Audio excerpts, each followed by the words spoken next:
Hello everyone, today I'm going to teach you interrogative part of present continuous tense. As you know well, interrogative sentences are used to make a question of yes no type.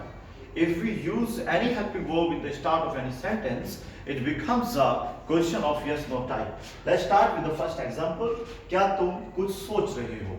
Means I want to know whether you are doing this work or not. क्या तुम कुछ सोच रहे हो का मतलब है क्या आप इस काम को कर रहे हो या फिर नहीं। और सुनिए, अगर हमें कोई भी इंटररोगेटिव सेंटेंसेस बनाना है तो हम लोगों को हेल्पिंग वर्ब लगानी होगी। ठीक है बेटा, शुरू में अब हेल्पिंग वर्ब क्या होती हैं?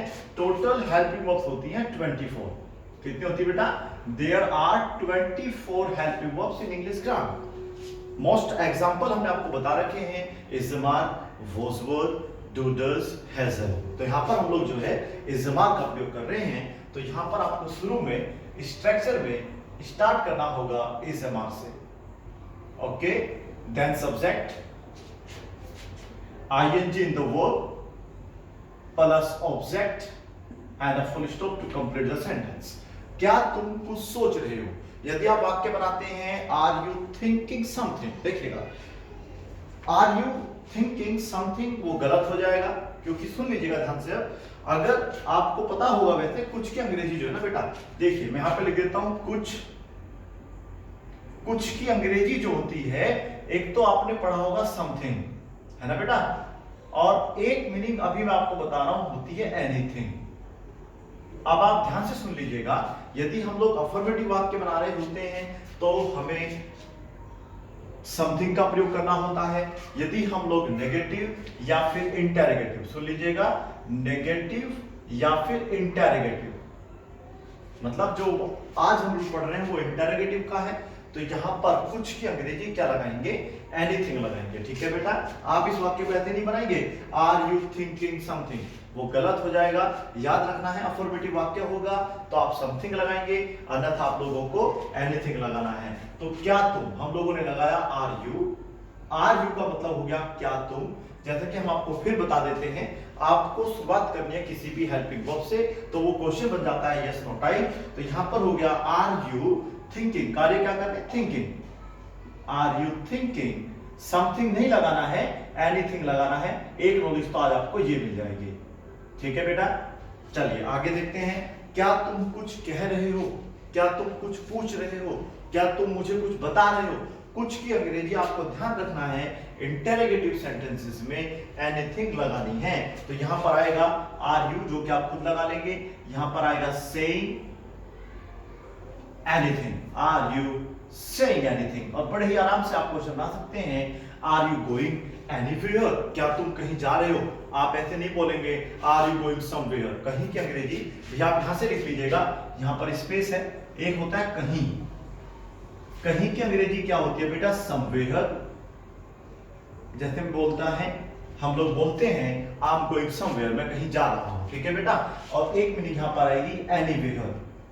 एनीवेयर का मतलब होता है, आप इसे यूज करेंगे इंटरोगेटिव में और नेगेटिव में। ठीक है बेटा, क्या तुम कहीं जा रहे हो? सपोज करिए सेंटेंस है क्या तुम कहीं जा रहे हो, तो यहां पर वाक्य बनेगा आर यू गोइंग एनीवेयर। ठीक है, क्या तुम बाजार जा रहे हो? Are you going to market. Very good, बहुत बढ़िया। आगे देखते हैं, क्या तुम, अगर देखो क्या तुम आएगा तो आपको शुरुआत में आर यू लगाना होगा, यहां भी क्या लगाना होगा? Are you. ठीक है बेटा, क्या तुम मुझसे मजाक कर रहे हो? तो आप बोलते हैं are you kidding me? Are you kidding me? क्या तुम मुझसे मजाक कर रहे हो? चलिए आगे देखिएगा, क्या तुम मुझे पागल समझ रहे हो? Are you thinking of me mad? Are you thinking of me? क्या तुम मेरे बारे में मुझे सोचो कि मैं पागल हूं, क्रेजी हूं? क्रेजी, या फिर आप मैड लगा सकते हैं। थिंक के बाद ऑफ का प्रयोग भी होता है, अबाउट का प्रयोग भी होता है। ऑफ का प्रयोग जो हम लोग करते हैं वो ओपिनियन लेने के लिए करते हैं कि क्या आपका ओपिनियन कि पागल हो, तो इस तरीके से आप यूज कर सकते हैं are you thinking of me crazy? क्या आप मुझे पागल समझ रहे हैं? क्या कोई आ रहा है? तो आप यहां पर बनाएंगे बेटा, आप यहां पे आर तो नहीं लगाएंगे ना, आर यू तो नहीं लगाएंगे, क्योंकि इसका मतलब होता है क्या तुम। और यहां पर मैं क्या तुम की बात नहीं कर रहा हूं, क्या कोई की बात कर रहा हूं। इज समबडी, सही है गलत है? Is somebody, is somebody। अब बताइए क्या सही है गलत। अभी हमने बताया आप लोगों को समथिंग, समवेयर, समबडी, अगर ये सब चीजें होती हैं तो आप बेटा इनको एनी में यूज कर देते हैं, एनीथिंग। तो ऐसे यहां पे हो जाएगा इज एनीवन या एनीबडी। इज एनीवन कमिंग, क्या कोई आ रहा है, इस तरीके से आप वाक्य बनाएंगे। यहां पर आप समवन या फिर समबडी का प्रयोग नहीं करेंगे, यहां पर आप लोग एनीवन या फिर एनीबडी का प्रयोग करेंगे। उम्मीद आपको समझ आ रहा होगा। क्या कोई की अंग्रेजी याद रखना है, इज एनीबडी होती है, इज एनीबडी या फिर इज एनीवन आप लगा सकते हैं। और दरवाजा खटखटाने को बोलते हैं बेटा knocking the door, knocking the door.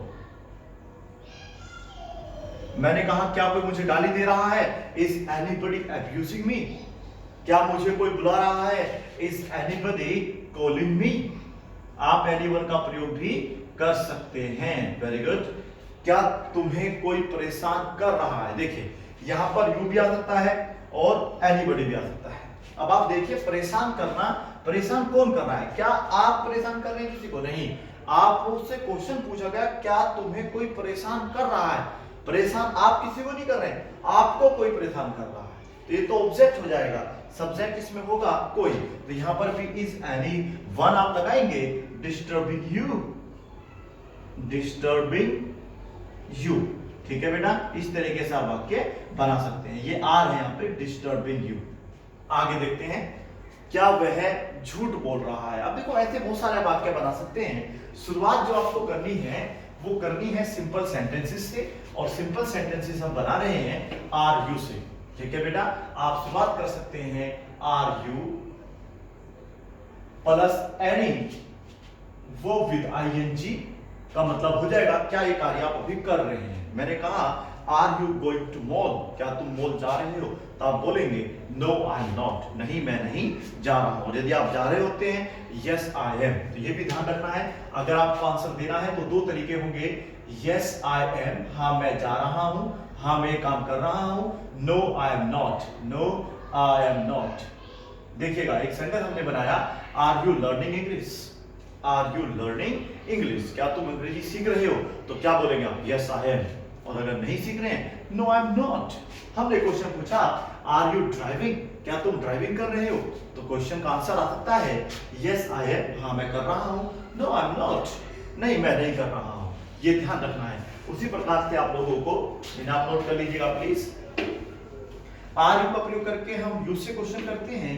अगर हम लोग यहाँ पर बेटा इज लगा देते हैं, इज हमने लगाया इज, सिंपल तरीका देखेगा।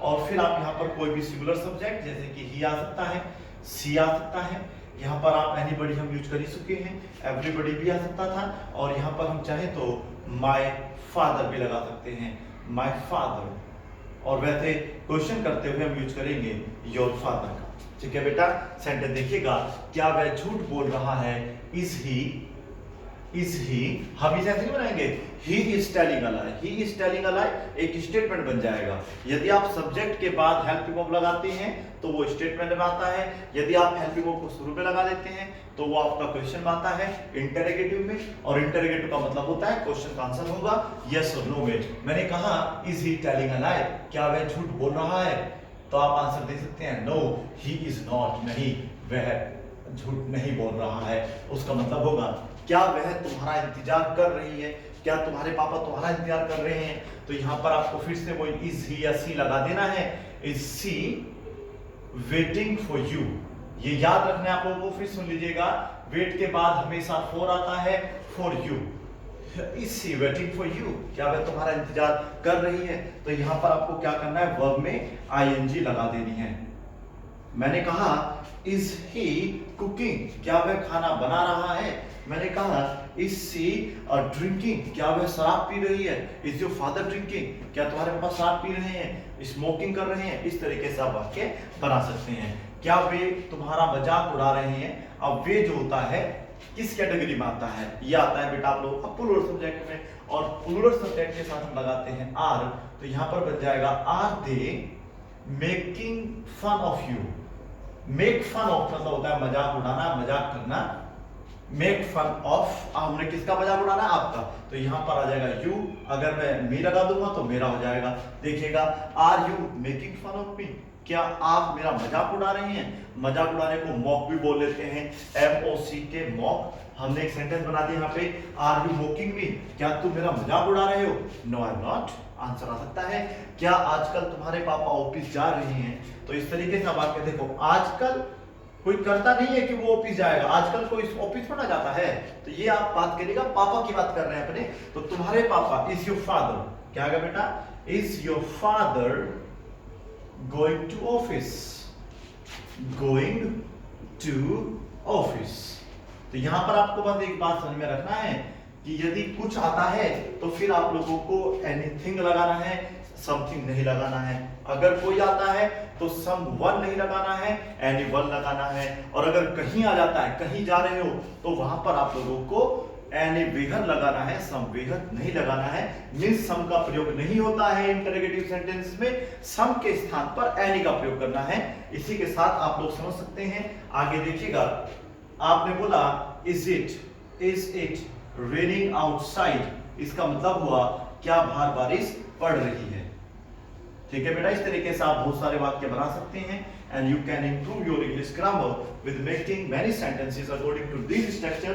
110% you will get an improvement soon. Thank you so much for watching this video.